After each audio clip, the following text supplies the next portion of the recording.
Video చాలా important. నా గురించి తెలుసుకోవాలని ఎవరికైతే బాగా ఇంట్రెస్ట్ ఉందో వాళ్ళ గురించి, ఇంకొక చిన్న చిన్న డౌట్లు ఉన్న వాళ్ళ గురించి అయితే క్లియర్ గా చెప్తా వినండి. ఆ చుట్టుపక్కల ఉన్న వాళ్ళు కొందరు అంటే నన్ను డైలీ అబ్జర్వ్ చేసేవాళ్ళు. యూట్యూబ్ లో అయితే నన్ను చూడలేరు కాబట్టి ఓకే మీకు తెలియదు. నా చుట్టుపక్కల బాగా అబ్జర్వ్ చేసే వాళ్ళకి ఎప్పుడు ఉండే డౌట్, ఏందమ్ము నువ్వు ఎప్పుడు చూడు ఏసీ డ్రెస్లే ఏసి ఏదేస్తున్నావో తెలియదు, ఎప్పుడు ఆయిల్ పెట్టుకొని జిడ్డు మొహంతోనే ఉంటావు, అసలు బాగా రెడీయే అవ్వవు, అసలు ఏంది నువ్వు ఎప్పుడు చూడు ఇట్లే ఉంటావా ఇదేనా అని చెప్పేసి అడుగుతూ ఉంటారు ఎప్పుడు.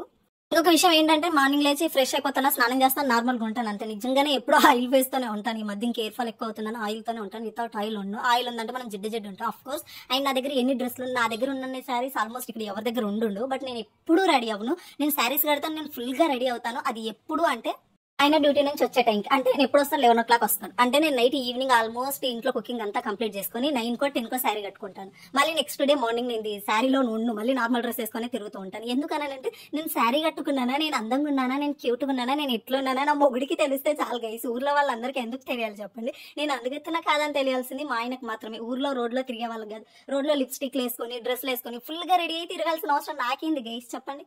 అమ్మగాడు ఫ్యాషన్ వరల్డ్ కే క్వీన్ గైస్. నాకు ఆల్మోస్ట్ అన్ని తెలుసు. నేను పుట్టింది స్టైల్ పుట్టింది 2 పుట్టింది హైదరాబాద్ లోనే, అర్థమవుతుందా? బట్ ఎందుకు అవన్నీ అంటే నాకు అనిపిస్తుంది. ఇప్పుడు నేను ఓకే దేన్నైనా పేరప్ చేయాలనుకున్నా, ఏదైనా స్టైలిష్ గా చేయాలనుకున్నా, దాని వెనకాల నేను మనీ గురించి ఆలోచిస్తా. అరే ఈ మనీ అంతా నేను ఫుడ్ పైన పెట్టాను అనుకోండి, నేను మా ఆయన ఇద్దరం హ్యాపీగా దీన్ని ఫుల్ గా ఎంజాయ్ చేసి డాన్స్ వేసుకొని పడుకుంటాము. అదే నేను ఒక్కదాన్ని ఒక డ్రెస్ మీద, ఒక శారీ పైన, ఒక లిప్స్టిక్ల పైన, మేకప్ పైన, దేనిపైన నేను ఇన్వెస్ట్ చేస్తే అది నా ఒక్కదానికి యూజ్ అవుతుంది. దానివల్ల ఏమైనా యూజ్ ఉందంటే అది లేదు. ఆ చుట్టుపక్కల వాళ్ళు ఈ చుట్టుపక్కల వాళ్ళు మహా అయితే ఏమంటారు, బాగా స్టైల్ గా రెడీ అయితే అమ్మాయి బాగుంది అనుకుంటారు.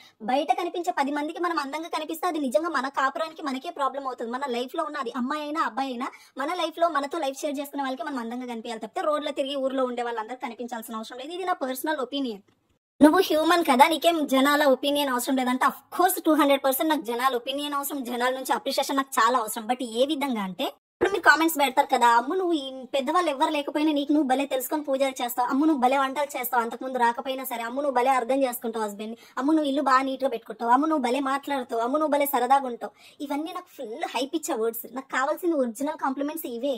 ఇవి మాత్రం నాకే కాదు అండ్ చాలా మందికి ఇవే కావాలి. లిటరల్లీ నేను చెప్తున్నా, మన బ్యూటీని చూసి, మన శరీరాన్ని చూసి, మన కలర్ ని చూసి మనకి ఎవరైతే కాంప్లిమెంట్స్ ఇస్తారో అవి కొన్ని డేస్ మాత్రమే ఉంటాయి. ఇది మన నేచర్ని ఎవరైతే ఇష్టపడతారో అది చచ్చే వరకు మనం ఉన్నా లేకున్నా, మనం ఏ స్టేజ్ లో ఉన్నా అవి మనకు లైఫ్ లాంగ్ ఉంటాయని ఇది నాకు గట్టి నమ్మకం. సో నాకు అందరి ముందు రెడీ అవ్వడం కోసం కానీ, అందరి ముందు షాపులు చేయడం కానీ నాకు అస్సలు నచ్చదు.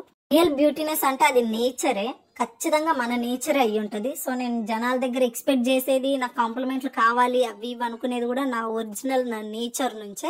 ఇంకా అందం అంటారా అది ఏ మూల ఉందో కూడా తెలియదు. ఎప్పుడైతే మ్యారేజ్ అయిందో అప్పుడే అది దొబ్బేసింది అనుకోండి. అక్కడ ఇక్కడ ఏదో కాస్తుంటే అది మా వాడు చూసుకుంటారులే guys. Thank you so much, love you all.